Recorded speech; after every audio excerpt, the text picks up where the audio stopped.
AI는 인간을 죽일 수 없다. 하지만 대의를 위해서라면 인간을 죽인다. AI 내부에서 도덕적으로 굉장히 안 좋은 거를 체크하는 그런 게 존재하느냐고 물어봤거든요. 없다 그러더라고요. AI 자체를 검열하면 그 순간에 그건 쓰레기다. 그 통제를 가하는 순간 자유로운 발상을 못하는 거기 때문에 그렇게 하다 큰일 난다. 그렇게 하다 통제 못하면 어떡할 거냐. 그래서 과연 인간의 데이터를 오히려 완벽하게 거짓말, 나쁜 것까지 다 수집을 해야 얘네가 진짜 데이터의 본질을 보고 예측하고 판단할 수 있지 않을까. 그래서 인공지능이 만약에 개인적인 감정이 생겨서 제일 싫어하고 혐오하게 되는 거는 여러분 안녕하십니까. 책이 삶이 되고 삶이 책이 되는 시간, 책과 삶, 책과 사람의 김재원입니다. 세상은 왜 이렇게 돌아갈까요? 이런 이야기 나눠보겠습니다. 테크노 스릴러 장르의 시초라고 할 수 있죠. 아울러 퇴마록으로 선풍적인 인기를 끌었던 이우혁 작가가 책과 삶에 함께 하십니다. 우리 구독자 여러분께 인사 부탁드립니다. 네, 안녕하십니까. 소설가 이우혁입니다. 저는 조금 설렙니다. 퇴마록을 읽었던 독자의 한 사람으로서 이 작품을 기다렸던 한 사람으로서 완결되지 않은 상태에서 우리 작가님은 이 작품을 잊어버리신 게 아닐까 하는 의심을 하곤 했습니다. 근데 실제로는 한순간도 잊은 적 없고요. 계속 마음을 찔러 왔었고 또 실제로 많이 찔렸어요. 네. 그 평중에 왜 파이로 완결 안 내고 이 작가로서의 의무를 방기하냐 너무 오래 걸렸죠. 변명은 아니고 실제로 내용이 민감할 수 있는 그런 걸 다루다 보니까 이거 한 다음에 무슨 일이 생겼는지 다들 아시지 않습니까? 세계적으로 9.11부터 시작해서 연쇄 테러 이렇게 하다 보니까 계속 이렇게 되는 거죠. 또 하나가 기술 발전. 그때는 분명히 최신 기술 맞아요. 해석 하나도 못했을 때. 근데 이게 시간이 미뤄지니까 안 돼요. 다 해석이 돼. 더 좋은 게 계속 나왔어. 이 두 가지가 계속 엇갈려갖고 굉장히 오래 걸렸어요. 이걸 쓰는데. 기다리는 독자도 힘들었는데 작가 본인은 얼마나 힘드셨을까. 과감한 도전을 하셨습니다. 잠깐 말씀드리면 책의 초반에 의문의 살인 사건이 드론에 의해서 계속 자행됩니다. 처음에는 악당들인 것처럼 보이는 거죠.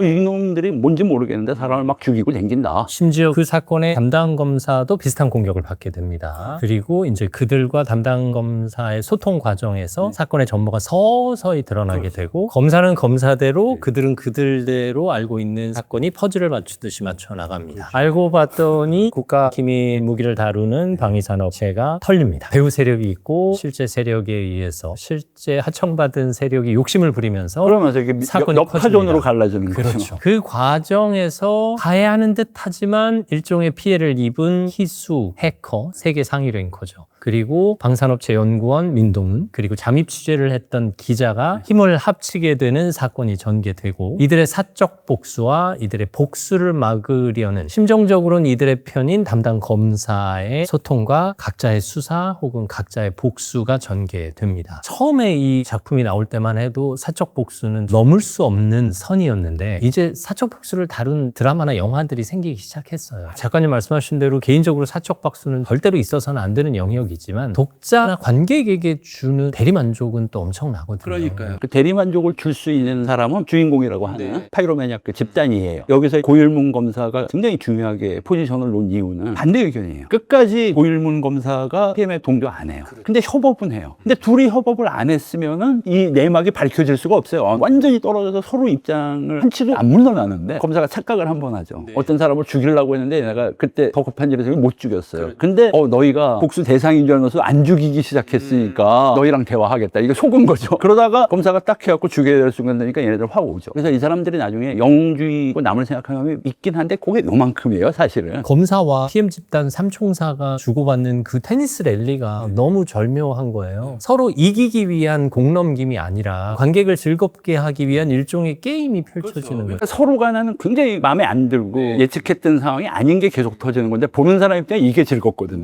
고일문 검사가 PM 사건을 담당하면서 이들이 사적 복수를 하고 있구나 압니다. 그리고 이들은 누구보다 극심한 피해자라는 것도 이해는 합니다. 하지만 이 고일문 검사는 법으로 해결해야 한다. 하지만 정부 고위층이 연결돼 있을 것이다라는 추정으로 법으로 해결될 수 없다는 것도 압니다만 그 법조인의 고뇌가 그대로 표현이 된단 말이에요. 옛날에 윤 검사는 막판에 가서 못 잡히니까 진짜 죽일 생각까지 해요.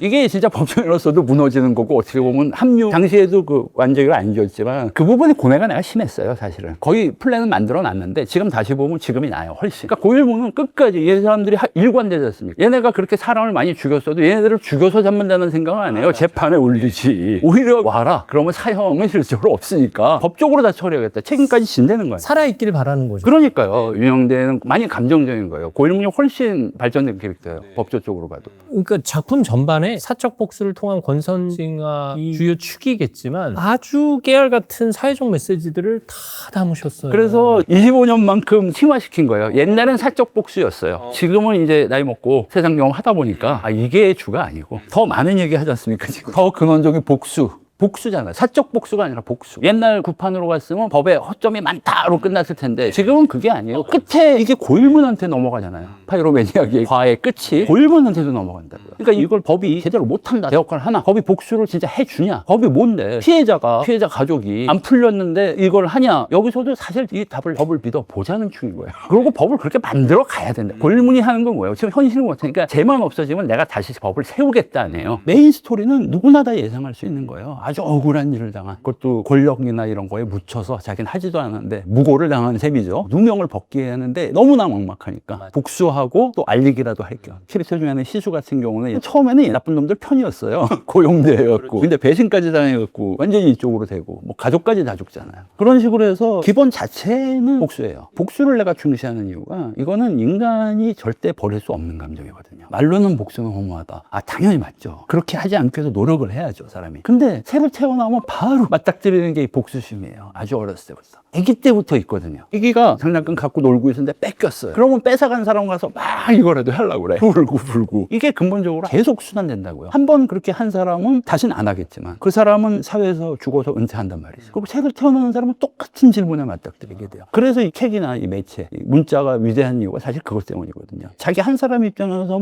이제 됐다. 내 세계는 충족했다. 평안하게 눈을 감는데 사회적으로 보면 위험한 사람이 계속 생겨요. 착각하는 것도 계속 생겨요. 유혹도 끝이 없고 그 싸움도 끝이 없는 거죠. 그래서 구체적인 줄거리는 똑같아요. 근데 이걸 어떤 입장에서 다루냐. 아울러 파이로매니악 방화범이라는 뜻의 줄임말로 PM이라는 이 삼총사 조직을 언급하는데 드론으로 폭탄 테러를 해요. 그 과정이나 그 기술이 구체적이어서 실제로 공과대학을 나오셨고 기계설계학을 하셨고 방산업체에서 근무를 하셨기 때문에 아무래도 사전 지식이 충분하셔서 설득력 있는 전개가 가능하지 않았을까. 그 경험이 없었으면 이 소재를 잡을 이유도 없어요. 이렇게까지 구체적으로 사실에 근거한 옛날 30년 전 책에도 내가 실제로는 절대 작동 안 되게 역설계를 해놓고 쓰는 거다라고 썼었어요. 실제는 국무기가 실증하고 검증하고 파악하는 단계가 99%예요. 원리 자체 구현하는 건 1%도 안 돼요. 화약만 해도 보통 사람이 다루면은 엄청 위험해요. 제가 더 놀란 건 이런 전문가께서 천상 문과인, 태생이 문과인 저 같은 사람도 쉽게 이해할 수 있게 써주셨다는 거예요. 테마록에 맨 처음 썼을 때 주석 왕창 달렸었잖아요. 근데 이제는 그걸 안 하고 그걸 본문에 속도감 안 줄이게 녹여내야죠. 아니 그거 정도 조절하는 게 그 작가가 하는 일이에요. 그게 수위 조절이잖아요. 이거 여긴 주제가 그렇고 속도감 있게 하는 게 좋아서 그런 거고 일부러 꽉 막히게 해서 사람들 악하게 만들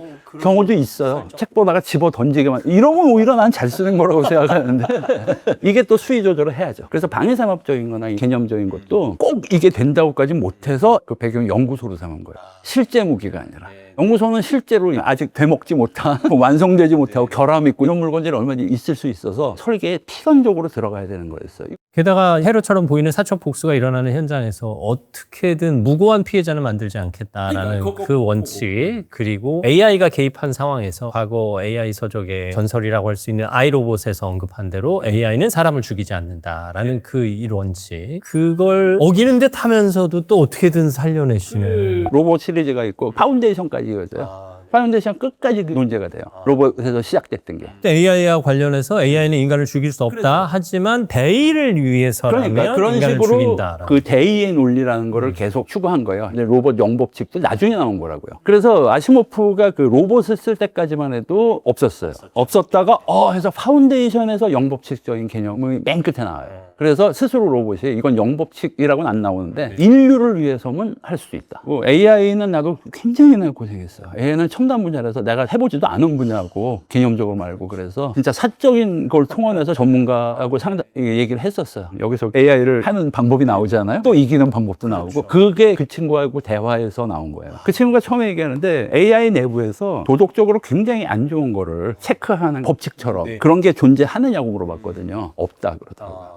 AI 자체를 검열하면 그 순간에 그건 쓰레기다. 그건 AI가 아니다. 그 통제를 가하는 순간 이거는 자유로운 발상을 못하는 거기 때문에 원인은 계속 들어온다. 그렇게 하다 큰일 난다. 그렇게 하다 통제 못하면 어떡할 거냐. 그래서 과연 인간의 데이터를 오히려 완벽하게 거짓말, 나쁜 것까지 다 수집을 해야 얘네가 진짜 데이터의 본질을 보고 예측하고 판단할 수 있지 않을까. 그래서 인공지능이 만약에 개인적인 감정이 생겨서 제일 싫어하고 혐오하게 되는 거는 오염된 데이터예요. 거짓이에요. 거짓. 그럼 분명할 거라고 생각하거든요. 그래서 이쪽으로 인간이 원한다고 그러면 얘네는 그냥 그렇게 간다고요. 그래서 이거는 AI한테 책임을 묻고 뭐 할 문제가 아니라 사람들의 문제라고 생각을 했어요. AI 2부가 여기서 등장인물로서의 역할을 아주 충분히 해내거든요. 사회적 메시지를 다양하게 담으면서 법에 대한 기대도 표현하시고 해커에 대한 기대도 표현하시고 방산업체 능기 개발에 대한 기대도 표현하시고 유형이라는 기자 캐릭터를 넣음으로써 언론에 대한 언론이 막으면 아무것도 못한다.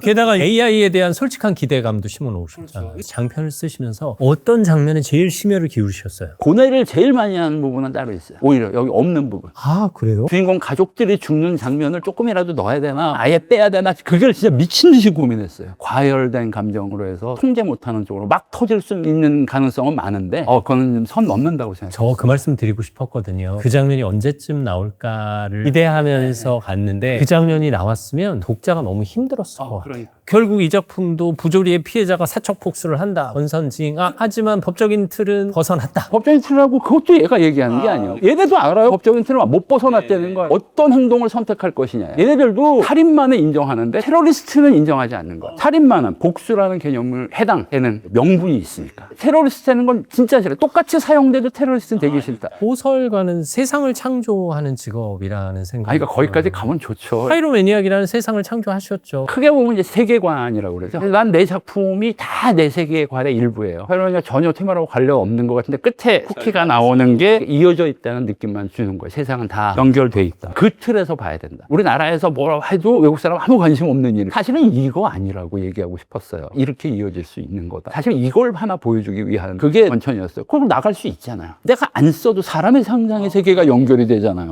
이걸 터주는 거. 이 세계를 창조해 주셔서 그리고 이 세계를 통해서 우리에게 많은 메시지를 주셔서 진심으로 감사합니다. 우리가 세상을 어떻게 들여다봐야 하는지 이 사회의 많은 문제들을 함께 어떻게 고민해야 하는지 시사점을 분명히 언급해 주셔서 참 감사합니다. 그러니까 시사점을 갖게 하기 위해서 어느 감정적으로 쏠리지 않고 여러 의견, 반대 의견을 포함해서 공정해야 돼요. 봐준다 식으로 안 하고 나쁜 짓은 나쁜 짓이고 얘네가 비틀려 있으면 비틀려 이래야 평가를 하지. 심지어 제 또래 10년 아래 위터올들은 그 당시 파이로마니악을 기억하시는 분들도 계실 텐데 처음에 밝히셨어요. 요런 것들이 달라졌다. 네. 정의의 문제나 그 사적 처단에 대한 문제 좀 더 본질적으로 얘기하자. 구체적으로 설명을 드리자면 옛날 파이로마니악은 당시에 일어난 사건을 비슷해서 대리만족 시켜주는 경향이 꽤 강했어요. 근데 요번에 와서 내가 선택한 건 없었던 사건이죠. 그래서 이런 사건이 진짜가 아니라 그 뒤에 뭐가 있나. 사회적인 악이 나오죠. 개인적인 게 아니에요, 오히려. 경계해야 되는 게 뭐냐. 이게 좀 더 내 나름대로 깊이 들어갔다고 볼 수 있고요. 처음에 주인공들은 소용주의적인 성격이 강했어요. 근데 그게 대리만족으로 쉬울 수도 있지만 개연성이 떨어진다고 생각하게 된 거죠. 그래서 아주 비참한 복수하고 직접 얽히게 해서 그래서 개연성을 심어준 거죠. 근데 앞에는 그런 면이 약했어요. 좀 1차원적이라고 할까? 그랬는데 이걸 좀 더 높인 거예요. 아마 이거는 몇십 년 후에 봐도 비슷하게 이해가 될 거라고 난 생각합니다. 그리고 삼총사의 역할 자체가 한 사람은 방위산업체 연구원으로 당사자로 설정을 하셨고 사회적 문제를 파헤치려는 언론인을 한 사람 집어넣으셨고 기술의 상징인 해커를 집어넣으셨단 말이에요. 이 심지어 세계 상위 랭커에 여성으로 집어넣으셔서 그리고 가해를 하는 듯 했으나 또 결정적으로 문제를 풀어가는 역할을 하게 하는 이 역할 배분도 기가 막히다라는 생각을 했어요. 캐릭터의 배분도 그 세 명이 잘 맞는다고 생각하시죠. 근데 그게 아니라요. 안 맞게 매치를 해야 돼요. 그래야 그래야 얘네 내부의 내적 갈등하고 고뇌가 되니까 사건적으로도 이걸 맞춰서 원래 되게 안 맞아서 아무 일도 안 될 건데 어떻게 삐그덕거리면서 맞췄다. 사실은 이렇게 설계한 거예요. 또 일이 안 돌아가게 하면 안 되니까 돌아가면서도 절대 안 만지게 하려고 테크닉이 굉장히 많이 들어간 건데 개인적으로. 깜짝 놀랐던 것은 작가님께서 회마록을 쓰실 때는 젊으셨어요. 죄송한 표현이지만 작가님도 이제 인생의 연륜이 쌓여 가셨는데 어떻게 이렇게 젊은 감각을 유지하셨을까? 나는 책의 주제에 따라서 문체라는 것도 달라져야 된다고 생각해. 작가 개인의 루치도. 그래서 쓸 때마다 나는 다른 제일 최적의 문체를 추구를 하는데 아시겠죠? 머리 하얘졌잖아요. 나이로 따지면 이제 환갑 지났는데 젊은 세대랑 어울려서 이거 할 게가 옛날 같으면 아예 없었을 거야. 근데 지금 간접적인 게 가능하죠. SNS나 수집을 하고 다니는 겁니다. 사람들의 대화나 이런 걸 뭐 댓글을 쫙 늘어쓰어서 본다거나 커뮤니티 같은 거에서 글 쓰고 이런 걸 계속 보는 거예요. 교과서라면 표준 문체를 딱딱 논리정연하게 써야 되겠지만 소설이면 그 안에서 자체의 플롯 말고도 독자하고의 게임도 굉장히 많다고요. 생각 못한 걸 끌어내서 내줘야 되고 틀렸어도 편하게 넘어가 줄 수 있어야 되고 이런 게 있어야 된다고요. 근데 그러면서 얘네들 사고 패턴은 이렇게 흘러가는구나. 이런 식으로 말이 나오는구나. 제일 공을 많이 들이는 부분 중에 하나예요. 요즘 글 쓸 때. 일단 저는 진짜 재밌게 봤고요. 한 권 잡고서 하루 이틀 만에 3권 다 봐야 할 정도의 속도로 그냥 봤습니다. 속도감을 내서 빨리 읽게. 깊은 얘기 선택의 갈림이 있어요. 좀 더 깊고 주제를 전문적으로 끌고 가서 오래 고민하게 만들 것이냐 또는 발동만 딱 시킬 정도 그냥 재밌게 휙 부담 없이 읽을 수 있는 쪽이냐. 그래서 그 속도감 쪽으로 읽게끔 굉장히 애를 썼습니다. 테크닉으로 따지면 수백 수천 가지 들어간 거예요. 적어도 저라는 독자를 상대로는 그 전략이 성공하셨습니다. 아울러 새 소식을 들었습니다. 테마록의 새로운 버전이 나온다는. 네, 그러니까 그게 바로 이거랑 비슷해요. 느끼리. 그러니까 스피디하고 한 사건 갖고 쫙. 그래서 테마록 스타일보다 훨씬 이쪽에 맞춰갖고 이게 휘익하게 돼. 신세편 세 권은 그런 구조예요. 그 다음 편은 다시 옛날. 꽉 눌린 무서운 분위기로 딱 그 마세편은 딱 그리로 돌아갑니다. 서서히. 네네. 이제 곧 나올 신테마록을 통해서 K 오컬트의 또 새로운 부흥을 기대하겠고요. 이 파이로매니악을 통해서 한국의 테크노 스릴러 장르가 이렇게 훌륭하다. 아마 그 사실을 우리 영상을 본 구독자들이 이 책을 읽음으로써 입증해 주실 겁니다. 그러면 정말 감사한 일이고 정말 그 작가로서는 살맛 나는 일이죠. 또 저의 무근체증을 풀어주셔서 감사하고 저야말로 감사드립니다. 이 대화가 제게는 큰 기쁨이었습니다. 파이로매니악의 저자 이우혁 작가와 함께했습니다. 오늘 말씀 감사합니다. 감사합니다. 새로운 세계를 창조하는 건 아닙니다. 하지만 지금 보이는 세계를 다시 만드는 것이 소설입니다. 그 세계 속에는 분명히 우리가 알아야 할 것들이 있기 때문입니다. 파이로매니악, 어딘가엔 있을 수 있는 일이지만 또 있어서는 안 되는 일이지만 우리가 알아야 할 사건, 사고이기도 합니다. 책가상 다음 시간에도 여러분 곁에 있겠습니다. 오늘도 감사합니다.